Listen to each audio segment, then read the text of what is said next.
let's determine the decay factor. Now, the decay factor is if we have a quantity decreasing exponentially. Okay, so that's kind of the idea. We often will have a percent decrease.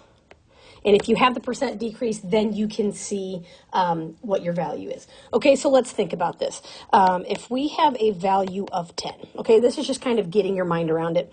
If I multiply 10 times 1, that gives me 10. So this is my constant, right? 1 is the constant. If I multiply by a number less than 1, so let's say 0.8, I get 8, which is a decrease. So thinking about exponential decay, our decay factor must be less than 1. All right? That way, when you multiply, it goes down because a decay is a decrease. So let's pretend that the percent decrease is 15%. So I would take 1 minus the percent decrease to find my decay factor. So I have 1 minus 0.15 equals 0.85, and that right there would be my decay factor.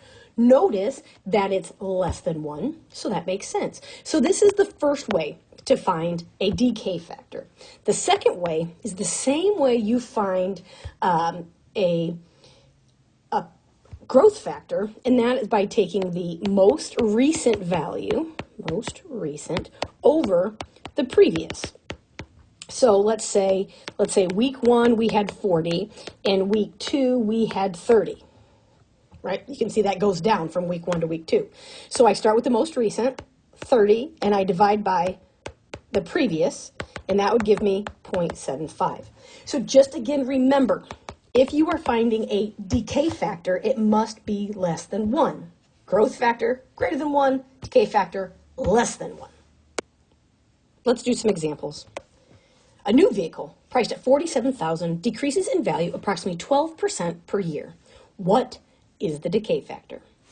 All right, so here we are given a percent. It tells us it decreases, so we know we're looking for a decay factor, which we know is going to be less than 1.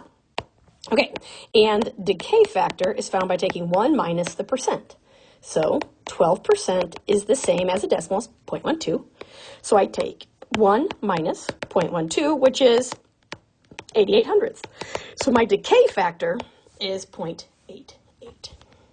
One more example. The population of fish in the lake are decreasing exponentially. It's always nice when they tell you that. In week 1, there were 700 fish. And in week 2, there were 680 fish. What is the decay factor? Round to the nearest hundredth. So, because we do not have a percent decrease, right, you'll notice we just have values.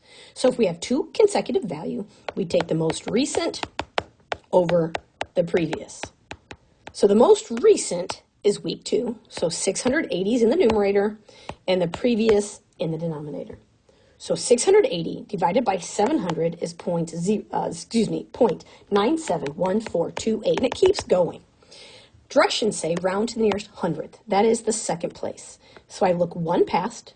The 1 tells me to round down, so I just have 0.97 as my decay factor. It is less than 1, so that works.